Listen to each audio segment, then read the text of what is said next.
Judah had the idea to sell his brother Joseph into slavery. But today we'll see even more unrighteousness from Judah. Can God use someone like him?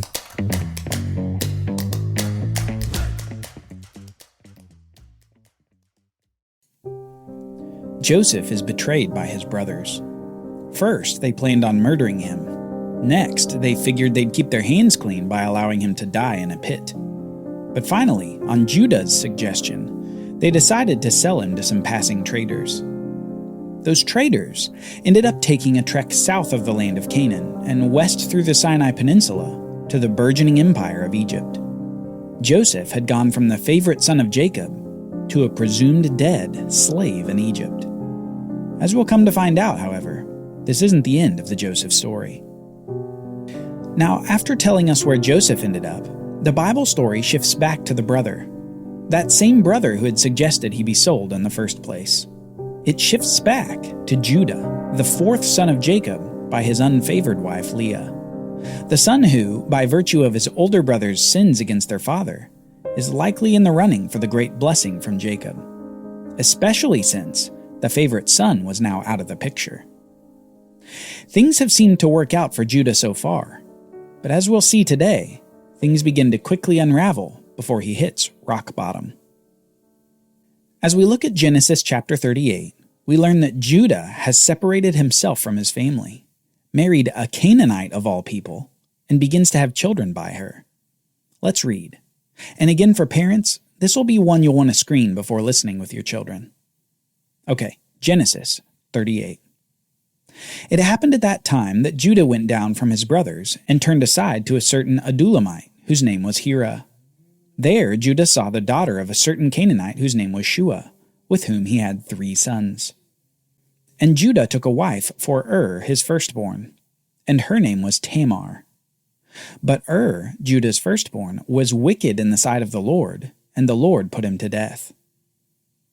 So here we're quickly told some details about Judah's life. He has a Canaanite wife, he has 3 sons, and he's found a wife for his firstborn named Tamar. Tamar, his first son's wife, becomes the crux of what happens next. But before we move on, we should note the Lord's involvement in Judah's life. And it's not what Judah might have hoped. His eldest son is so wicked that God simply puts him to death. Which isn't only Judah's problem, it's also Tamar's problem. She was given in marriage to Judah's firstborn, but hadn't had any children by him. Now you may say, okay, they can just go their separate ways. But here's where we need to be in the mind of that time period. At this point, customs had developed around marriage and death. Customs that are exactly defined later in the Bible story. Now, these customs involve something called levirate marriage. And simply put, levirate marriage is the idea that if a woman married a man, and the man died without producing any sons by that woman, then that woman was given to the next eldest brother of the man as a wife. In this way, the deceased brother could have nominal offspring, while the widow could find herself in the protection of the deceased brother's family. Said another way, the still living brother would produce offspring on behalf of the deceased brother. This is important to know for the next development in the story of Tamar and Judah. Then Judah said to his second son, "Go into your brother's wife and perform the duty of a brother-in-law to her, and raise up offspring for your brother." But the brother knew that the offspring would not be considered his own, so whenever he went into his brother's wife, he would waste the semen on the ground, so as to not give offspring to his brother. And what he did was wicked in the sight of the Lord, and he put him to death also. Judah's sons don't have a good track record with the Lord so far. Apparently, this second son of Judah didn't want to dilute his share of the inheritance that he'd gained from his father. Having offspring with Tamar, especially offspring in his older brother's name, would likely mean losing some of his status as the oldest living brother. And so, in a very graphic way, we learn of his sexual sin against Tamar. He was unwilling to have children with her, and as a result, God puts him to death as well. As you can imagine, this didn't sit well with Judah, and he apparently thinks that his sons are dying because of Tamar instead of their own sin. So let's keep reading. Then Judah said to Tamar, his daughter-in-law, "Remain a widow in your father's house, till my third son grows up." For he feared that he would die like his brothers. So Tamar went and remained in her father's house. Judah has consigned his daughter-in-law to the life of a widow. And because of his authority over her, this means that she's unable to marry unless she's released to do so by Judah. Judah makes no such release. And then the story begins to thicken. In the course of time, the wife of Judah died. When Judah was comforted, he went up to Timnah to his sheep shearers.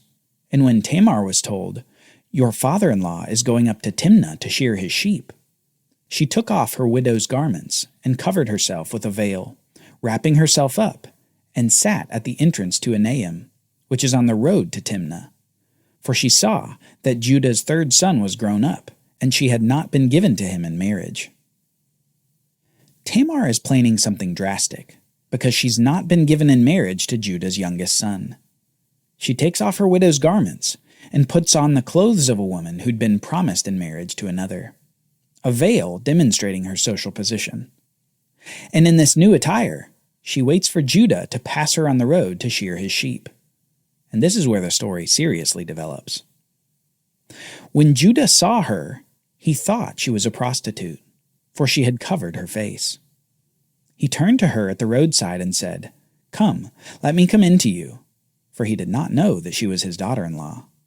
She said, "What will you give me that you may come in to me?" He answered, "I will send you a young goat from the flock." And she said, "If you give me a pledge until you send it." He said, "What pledge shall I give you?" She replied, "Your signet, your cord, and your staff that is in your hand." So he gave them to her and went into her, and she conceived by him. Then she arose and went away, and taking off her veil, she put on the garments of her widowhood. At this point, we shouldn't have any questions in our mind as to the character of Judah. Having sold his brother into slavery, having withheld his third son from Tamar despite his promise, having consigned Tamar to a life of widowhood, and having slept with who he presumed to be a prostitute, we know that Judah isn't a very good guy. Unknowingly, Judah has impregnated his daughter-in-law Tamar. And just as unknowingly, Judah will expose his unrighteousness to all. Let's keep reading. About 3 months later, Judah was told, "Tamar, your daughter-in-law, has been immoral. Moreover, she is pregnant by her immorality." And Judah said, "Bring her out and let her be burned." As she was being brought out, she sent word to her father-in-law, "By the man to whom these belong, I am pregnant." And she said, "Please identify whose these are, the signet and the cord and the staff." Then Judah identified them and said, "She is more righteous than I, since I did not give her to my son Shelah." And he did not know her again. As soon as Judah finds out that his daughter-in-law is pregnant, he immediately puts on his condemnation hat. She had violated her widowhood by sleeping with another man, and she deserved to be burned for it. Burning being one of the worst kinds of death used as a punishment in the Old Testament. Yet, almost as soon as the words are out of his mouth, he realizes that his condemnation has been misplaced. As he identifies the signet, the cord, and the staff that he personally had given to the prostitute he'd met on the road, things click into place in his mind. Judah had unrighteously withheld his third son from Tamar. So Tamar was getting offspring by going to the next nearest male relative, Judah himself. And at this moment of revelation, Judah hits rock bottom. In front of the community and in front of his daughter-in-law, he has been shown to be in the wrong. The deceptive words that he'd said to his father came back to haunt him. He and his brothers had asked Jacob to please examine to see if this is the robe of your son. And in this moment, he was asked to please examine the signet, the cord, and the staff that he'd given to the prostitute. Like a boomerang, deception had come back upon Judah. While deception had hidden his sin against Joseph, deception had revealed his sin against Tamar. But in all this, Tamar and Judah aren't the only ones working.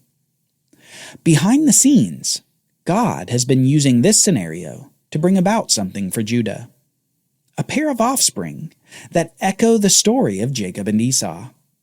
See if you can spot the similarities as we see the birth of twins from Tamar's womb. When the time of her labor came, there were twins in her womb. And when she was in labor, one put out a hand, and the midwife took and tied a scarlet thread on his hand, saying, "This one came out first." But as he drew his hand back, behold, his brother came out. And she said, "What a breach you have made for yourself." Therefore his name was called Perez. Afterward his brother came out with the scarlet thread on his hand, and his name was called Zerah. Now remember, Jacob had grasped the heel of his brother, and would grasp at his heel for much of his life. But here, the younger brother Perez would defeat his brother in the womb itself, pulling him back to be born first. We don't have the prophetic pronouncement here that the older will serve the younger, but we have the sentiment. Perez, Judah's youngest son by Tamar, will have a special place in the plan of God. Now, these illicit events in chapter 38 are a setup. They help us learn a few things that will continue to drive the story forward. They begin to teach us about levirate marriage as a custom. They teach us about the special place of Perez in the plan of God. And perhaps most importantly for the coming chapters, they teach us about the rock bottom moment for Judah. The prominent brother among the sons of Jacob, sleeping with a prostitute and being found out, being shown to be unrighteous. The question we're left with is this: will Judah stay at rock bottom, or will he make a turnaround? As we await the answer to that question, the Bible story shifts back to the favorite son of Jacob, back to Joseph, the one sold by his brothers to a future of slavery, the one whose life is about to get even worse, as his Egyptian master's wife begins an effort to seduce Joseph. Will Joseph succeed where Judah failed? Will he be able to resist a woman who won't be resisted? Join us next time as we see Joseph begin a new life in Egypt. The Bible Brief is brought to you by the Bible Literacy Foundation, dedicated to helping people like you learn the Bible.